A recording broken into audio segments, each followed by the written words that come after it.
शमूएल की पहली पुस्तक अध्याय 7।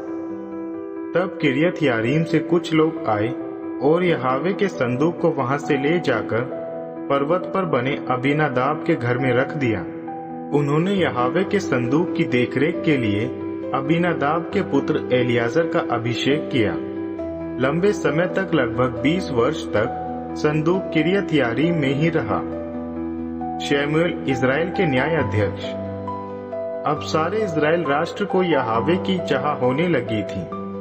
शमूएल ने समस्त इज़राइली राष्ट्र को संबोधित करते हुए कहा, यदि तुम हृदय की गहराई से यहोवा की ओर फिर रहे हो, तो अपने बीच से सारे पराये देवताओं तथा अश्तोरेत की प्रतिमाओं को हटाकर दूर कर दो।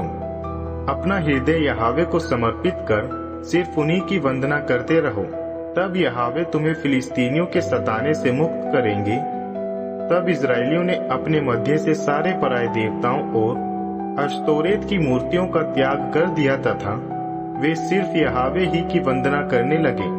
तब शमूएल ने उन्हें आदेश दिया, सारा इज़राइल मिस्पा नामक स्थान पर एकत्र हो कि मैं तुम्हारे लिए यहोवा से प्रार्थना करूं। वे सभी मिस्पा में इकट्ठा हो गए और उन्होंने जल निकाला और यहोवा के सामने उंडेल दिया। उस दिन उन्होंने उपवास किया और यह स्वीकार किया, हमने यहोवा के विरुद्ध पाप किया है। मिस्पा ही वह स्थान था जहां से शमूएल ने इज़राइल राष्ट्र के न्याय अध्यक्ष के पद पर काम करना शुरू किया।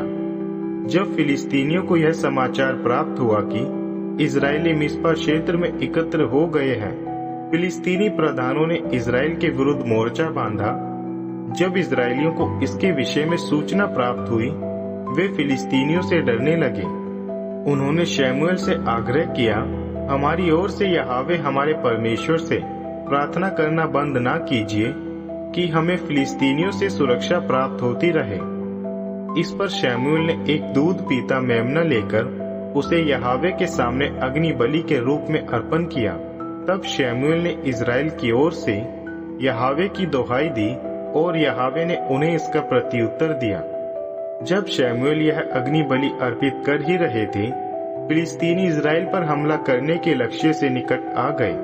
मगर उस दिन यहोवा फिलिस्तीनियों पर बादल द्वारा ऐसे गरजे कि फिलिस्तीनी आतंक के कारण संभ्रमित हो गए। तब इज़राइलियों ने उन्हें वहीं हरा दिया। फिर इज़राइली मिस्पा से बाहर निकल आए, फिलिस्तीनियों को खदेड़ते हुए उनका संहार करते हुए बेतकार नामक स्थान के नीचे तक चले गए। मिस्पा तथा शेन नामक स्थानों के मध्य शमूएल ने इस घटना की स्मारक स्वरूप एक शिला लेकर वहां प्रतिष्ठित कर उसे एबेन एजर नाम दिया, क्योंकि उन्होंने यह गवाह दिया, अब तक यहोवा ने हमारी सहायता की है। इस प्रकार फिलिस्तीनी हरा दिए गए। इसके बाद उन्होंने इज़राइल की सीमा पर हमला दोबारा नहीं किया। शमूएल के संपूर्ण जीवन काल में फिलिस्तीनियों पर यहोवा का गुस्सा बना रहा। एक्रोन से लेकर गाथ तक वे नगर जो फिलिस्तीनियों ने इज़राइल से छीन लिए थे, इज़राइल को लौटा दिए गए। स्वयं इज़राइल ने फिलिस्तीनियों द्वारा अधिकृत किए गए अपने क्षेत्र उनसे मुक्त करवा लिए।